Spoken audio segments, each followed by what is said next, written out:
What did it take for us to get to the point of an apology? We had to threaten a lawsuit, Jesse. And by the way, we're still entertaining it. We're talking to some of the best lawyers out there that are experts in this. And as you know, these things can be very complicated. There's a lot of facts and circumstances around it. But we're not going to let this go, because you should not be able to smear 5,000 high school and college kids and then just be able to walk away with it. And the reason they felt they needed to do that, Jesse, is because if they told their audience the truth, that when gas is the most expensive it's been, flights are super expensive, that 5,000 kids decided to spend a weekend in summer traveling across the country to go hear from conservative speakers, maybe the audience of The View would think twice about all of their ideas. That's why they felt so compelled to try to smear our wonderful summit this last week. What happens when America's most powerful daytime talk show suddenly finds itself staring down a $100 million lawsuit, while the world's biggest podcaster decides to pile on? This wasn't just another TV feud, it was a cultural earthquake. In one corner, The View, a show built on outrage and applause lines. In the other, Charlie Kirk with a legal grenade, and Joe Rogan turning the blast into a spectacle the internet couldn't stop watching. It started with a single moment on live TV. The View, known for its fiery debates and hot takes, went a step too far. During a segment, the host linked thousands of students at a Turning Point USA conference with extremist symbols and behavior. The problem? Those accusations weren't just controversial, they were potentially defamatory. Imagine being a teenager who traveled across the country to attend a conference only to see your name indirectly dragged through national television. That's not just embarrassing, it's reputation shattering. Charlie Kirk, the founder of Turning Point USA, didn't just brush it off. He decided to go nuclear. Instead of responding with angry tweets or strongly worded press releases, he threatened a lawsuit so massive it immediately sent shockwaves through the media. We're talking about a legal demand reportedly worth $100 million. That's not a symbolic slap on the wrist. That's a financial bomb designed to level the playing field. Think about it. Television personalities are used to tossing out accusations, stirring controversy, and then cutting to commercial. But you can't commercial break your way out of a $100 million claim. This was Kirk saying, if you want to smear us, you're going to pay for it. It wasn't just about defending students, it was about drawing a line in the sand for how far media platforms could go without accountability. And suddenly, The View wasn't just dealing with criticism from conservative outlets. They were facing the very real possibility of courtrooms, depositions, and a discovery process that could pull back the curtain on everything said and done behind the scenes. But if you thought the lawsuit was explosive on its own, what came next turned it from a legal fight into a cultural spectacle. Enter Joe Rogan, a man who doesn't tiptoe around drama, he stomps straight into it. While networks and legal teams were scrambling to calculate damages and write careful press statements, Rogan did what he always does. He spoke bluntly, without filters, and in front of an audience that dwarfs most television networks combined. And he didn't just criticize The View, he torched them.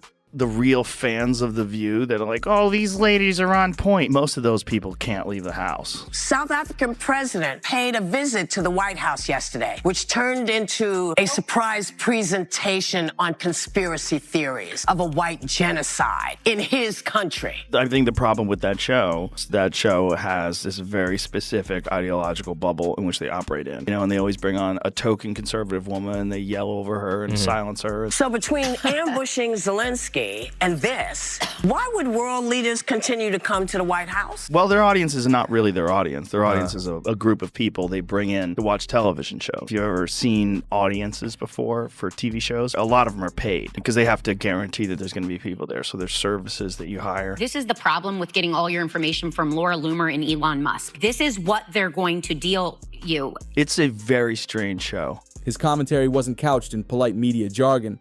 It was raw mockery. He laughed at the flimsy arguments, tore apart the hypocrisy, and called the hosts out in a way that no mainstream journalist would dare. Watching Rogan's reaction was like watching a heavyweight fighter walk into a middle school boxing match.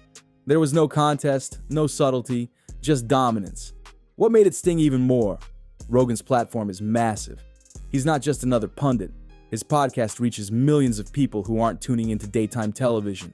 He's in people's cars during commutes, in their ears at the gym, and on their phones at night. So when he aims at a target, the blow doesn't just land, it echoes across the internet, spreading in clips, memes, and viral sound bites. For The View, this wasn't just a bad PR cycle. It was the nightmare scenario. A lawsuit that could cost them everything. paired with the world's most popular podcaster turning their misstep into comedy gold. And while Rogan laughed, millions of viewers laughed with him, turning a legal battle into a cultural roast that the host couldn't escape. But if Rogan's words were brutal, what happened next made things even worse for the show's image. For years, The View built its reputation on being untouchable. They'd throw out accusations, stir up outrage, and if anyone dared to clap back, they'd laugh it off, pivot to commercial, and move on as if nothing happened. But this time was different. This time, silence spoke louder than any rebuttal. When the lawsuit landed and Rogan's roast went viral, the co-hosts had no witty comeback, no fiery debate, no snarky segment to reclaim the narrative. Instead, they dodged. Episodes rolled on with awkward topic shifts, carefully worded PR lines, and an eerie absence of the issue that everyone online was talking about. For a show that thrives on confrontation, their sudden retreat was almost a confession. And that's what made the damage so much worse. This Turning Point conference, neo-Nazis were in the front of out there in front of the conference with anti-Semitic slurs and, the Nazi swastika. I think it's important that every single person that attended that Turning Point, every Republican speak up against the swastikas, against the disgusting. Nazi flags that were The louder The View had been for years, the quieter they became when the fire finally reached their own doorstep. Their silence wasn't just strategy, it was weakness, and the internet noticed. Clips of Rogan's takedown spread like wildfire, while The View's attempt to bury the controversy only made them look cornered. Even their usual playbook, pearl clutching, moralizing, turning criticism into a teachable moment, failed here. Because you can't moralize your way out of a $100 million lawsuit. You can't pivot away from Rogan's viral mockery. And you can't claim the high ground when the audience sees you running for cover.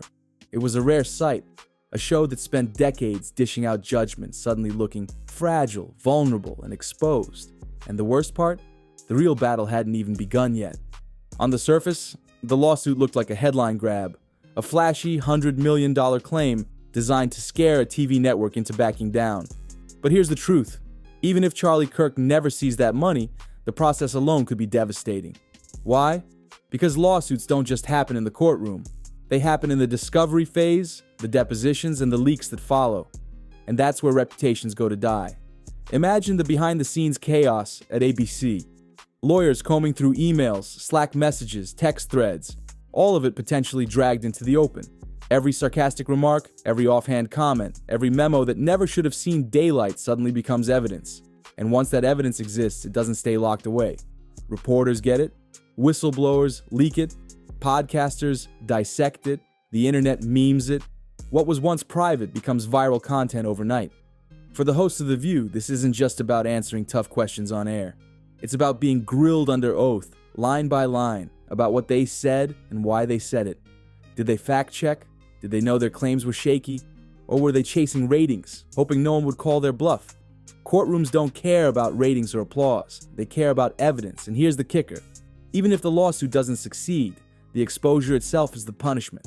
Every headline, every leak, every damaging detail pulled into the spotlight chips away at credibility that The View can't afford to lose.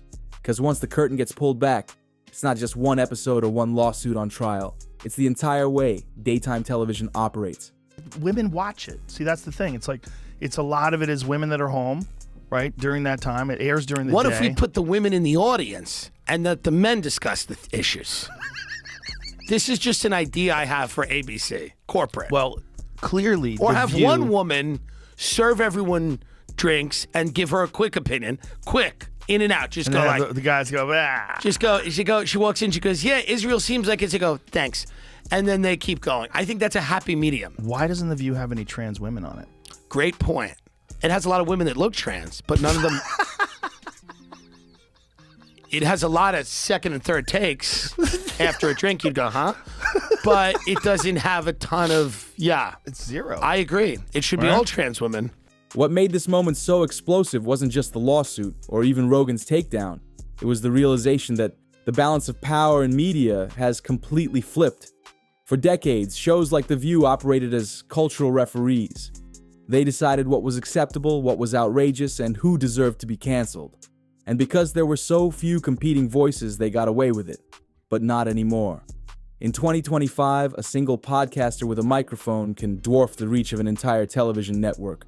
Joe Rogan doesn't need corporate sponsors or a studio audience. His influence spreads organically through word of mouth, through clips, through millions of people who choose to listen every day. When he mocks The View, it doesn't vanish after a commercial break. It sticks, it trends, and it multiplies. That's what terrifies legacy media. They're no longer the gatekeepers. They can't control the narrative the way they once did. And when they make mistakes, they don't just face criticism from a rival network, they face viral backlash from an army of creators, commentators, and everyday viewers who are tired of being talked down to. Rogan's roast didn't just embarrass The View. It symbolized a culture shift.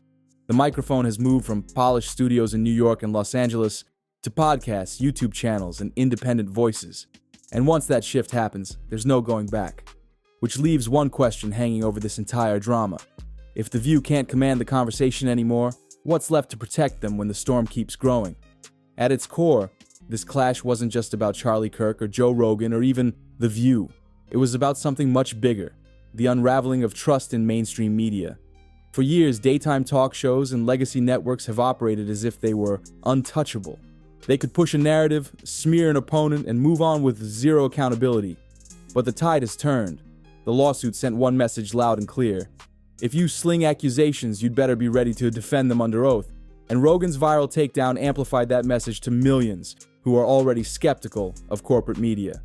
Together, they created a 1-2 punch, legal firepower on one side, cultural influence on the other. That's why this saga matters. It showed that institutions that once felt invincible can be shaken, not by rival networks or political machines, but by individuals who refuse to stay silent. Rogan and Kirk couldn't be more different in style, but their actions echoed the same truth. Accountability is coming, and that's the nightmare for The View.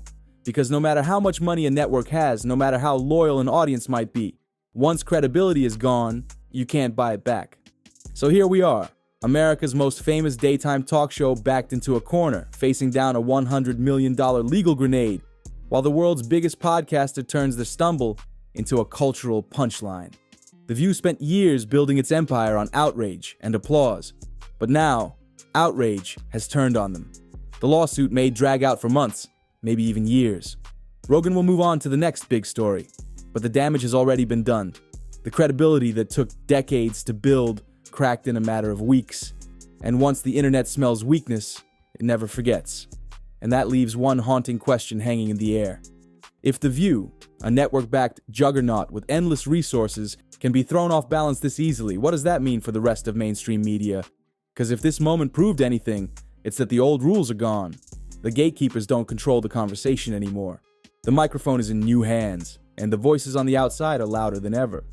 If you guys liked today's video, make sure you like and subscribe to the channel, and I'll see you guys in the next one. Peace.